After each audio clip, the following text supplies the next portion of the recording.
किसी भी देश की सबसे पावरफुल चीज क्या है?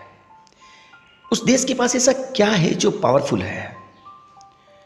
अब कुछ लोग कहेंगे कि आर्मी, उस देश की टेक्नोलॉजी, उस देश के पास आर्थिक स्थिति, ये पावरफुल है। लेकिन नहीं, किसी भी देश की सबसे पावरफुल चीज है उस देश का युवा, उस देश का युवा वर्ग। अगर उस देश का युवा वर्ग मेंटली और फिजिकली तौर से अगर स्ट्रांग है तो वो देश कभी किसी के आगे घुटने नहीं टेक सकता, क्योंकि ये फाइनेंस, ये टेक्नोलॉजी, ये आर्मी, ये सब युवा वर्ग के दिमाग में है। अंग्रेजों की भारत को गुलाम रखने की जो नीतियां थी, उनमें सबसे बड़ी नीति पता है क्या थी? उनको ये पता चल चुका था कि अगर भारत को गुलाम करना है तो उस भारत देश के युवाओं को आर्थिक और शारीरिक रूप से कमजोर कर दो, भारत आपका गुलाम है। और उन्होंने ऐसा ही किया, भारत को गुलाम कर दिया। लेकिन एक बात ध्यान रखना, अगर भारत गुलाम हुआ है तो भारत विश्व गुरु भी रहा है। भारत में ऐसे ऐसे प्रेरणा स्रोत हुए हैं जो आज तक कहीं नहीं हुए। भारत में युवाओं में सबसे बड़े प्रेरणा स्रोत, जिन्होंने भारत के युवाओं में उस समय ऐसी ऊर्जा भर दी थी कि पूरा विश्व देखता रह गया था। आओ मैं आपको लेकर चलता हूं एक ऐसे युग में, जी हां वो एक युग ही था, जिन्होंने अपने विचारों और कर्मों से पूरे विश्व को भारत से कुछ सीखने पर विवश कर दिया, पूरे विश्व को भारत के सामने गौण साबित कर दिया।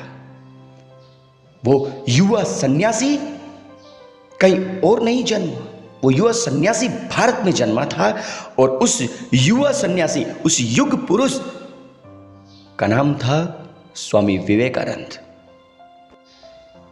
हां, उन्होंने ही कहा था युवाओं को कि मस्तिष्क की शक्तियां सूर्य की किरणों के समान हैं, जब वो केंद्रित हो जाएंगी तो चमक उठोगी और आप भी सूर्य बन जाओगे। स्वामी विवेकानंद जी से जीवन से बहुत सी ऐसी महत्वपूर्ण घटनाएं हैं जिन्होंने पूरे विश्व को अचंभित कर दिया। उनमें से कुछ घटनाएं मैं आपके सामने पेश करता हूं, जिन घटनाओं ने भारत के ही नहीं बल्कि अमेरिका जैसे बड़े बड़े देश जो अपने आप को बहुत महान, बहुत ही महान मानते थे, उनको भी अचंभित कर दिया, सोचने पर विवश कर दिया। विवेकानंद जी भारत के पहले ऐसे योगी थे जो अमेरिका गए थे। 1893 में उन दिनों स्वामी जी ने वहां क्रांति ला दी थी। ये उसी समय की एक घटना है जब स्वामी विवेकानंद जी अमेरिका से वापस आ रहे थे। लौटते समय एक जर्मन फिलोसोफर के यहाँ मेहमान भोजन के बाद स्टडी रूम में बैठकर कुछ विषयों पर चर्चा कर रहे थे। वहीं उस फिलोसोफर के टेबल पर बहुत सी पुस्तकें पड़ी थी। उसमें एक पुस्तक बहुत बड़ी थी, लगभग 700 पेज की। वह फिलोसोफर उस किताब की बहुत बड़ाई कर रहा था। स्वामी विवेकानंद जी ने कहा कि मुझे ये किताब 1 घंटे के लिए मिल सकती है, मैं भी देखना चाहता हूं कि इस किताब में ऐसा क्या है। फिलोसोफर हंसने लगा कि 1 घंटा? मैं खुद इस किताब को कई हफ्तों से पढ़ रहा हूं, मैं ही इसको पूर्ण रूप से समझ नहीं पाया और तुम इसे 1 घंटे में पढ़ लोगे? स्वामी जी मुस्कुरा कर बोले, आप एक बार किताब दी तो दीजिए, मैं देख तो सकता हूं। स्वामी जी ने वो किताब ली और एकांत में चले गए। एकांत में जाकर उन्होंने वो किताब अपने हाथ में ली, दोनों हाथों में ली और आंख बंद करके ध्यान की मुद्रा में बैठ गए। पूरे 1 घंटे के बाद जब वो किताब लेकर उस फिलोसोफर के पास आए तो फिलोसोफर कटाक्ष रूप में हंसा कि मुझे पता था कि आपको समझ नहीं आएगी। तो स्वामी जी ने पता क्या उत्तर दिया कि मुझे इस बुक्स में ऐसा कोई खास नहीं लगा। मुझे इस बुक में ऐसा कोई खास नहीं लगा जिसकी आप इतनी बड़ी बड़ी चर्चा कर रहे थे। उस फिलोसोफर को लगा कि स्वामी जी को अब घमंड हो गया है।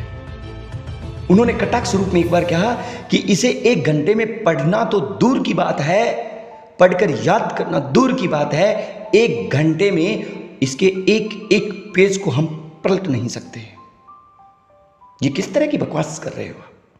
फिर स्वामी जी ने उनसे कहा कि इस किताब में से आप मुझसे कुछ भी पूछ सकते हैं, और वो भी पता है कैसे? सिर्फ पेज नंबर बताकर। स्वामी जी ने कहा आप मुझे पेज नंबर बता दीजिए, मैं उस पेज में क्या लिखा है वह आपको बता दूंगा। फिलोसोफर को फिर मजाक लिया, लेकिन उसने जांचना चाहा। उन्होंने उससे कहा स्वामी जी से कि क्या मैं पूछ सकता हूं कि 633 नंबर पेज पर क्या लिखा है? तो स्वामी जी ने मुस्कुराकर 633 नंबर पेज पर जैसा लिखा हुआ था हूबहू एक एक शब्द उनके सामने सुना दिया। वो फिलोसोफर सतप्रत रह गया, हतप्रत रह गया, आश्चर्यचकित रह गया कि यह कैसे हो गया, ऐसा कैसे हो गया। 1 घंटे में 700 पेज की किताब कोई व्यक्ति कैसे याद कर रख सकता है? यह दुनिया की सबसे असंभव चीज है। वो स्वामी जी के चरणों में पड़कर कहने लगा, स्वामी जी इसका राज क्या है? स्वामी जी ने पता है क्या कहा? एकाग्रता। एकाग्रता एक ऐसी चीज है जिसे आप जो चाहो वो पा सकते हो। जितनी ही ज्यादा आपकी एकाग्रता होगी, आप उसी काम को उतनी ही जल्दी और उतनी ही बढ़िया ढंग से कर पाओगे। ऐसी एक घटना तब हुई जब वो अमेरिकी यात्रा के दौरान स्वामी विवेकानंद जी एक पुल के पास से गुजर रहे थे। कुछ लड़के वहां पानी में तैरे अंडों के छिलकों पर निशाना लगा रहे थे, परंतु वो लगा नहीं पा रहे थे। हर एक निशाना गलत जा रहा था।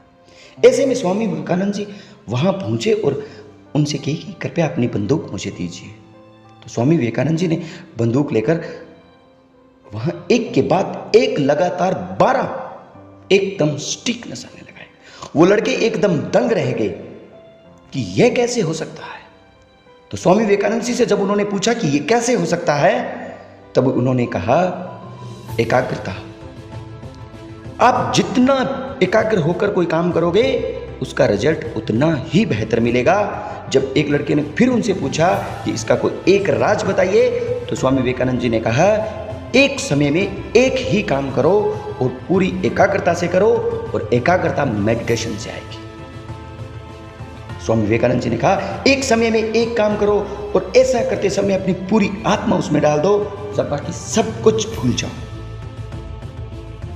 और मेरे देश के युवाओं जो पढ़ते हैं उनको भी मैं स्वामी विवेकानंद जी की ये बात बताना चाहता हूं। एक बात नोट कर लेना कि पढ़ने के लिए भी एकाग्रता जरूरी है, और एकाग्रता बढ़ाने के लिए ध्यान यानी मेडिटेशन बहुत जरूरी है।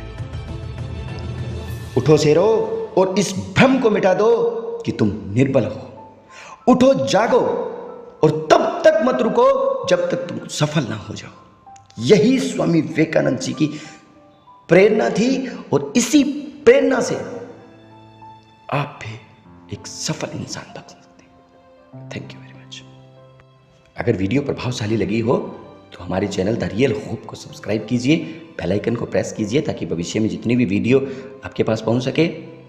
और इस वीडियो को लाइक कीजिए, शेयर कीजिए, कमेंट कीजिए। जय हिंद, जय भारत, जय स्वामी विवेकानंद।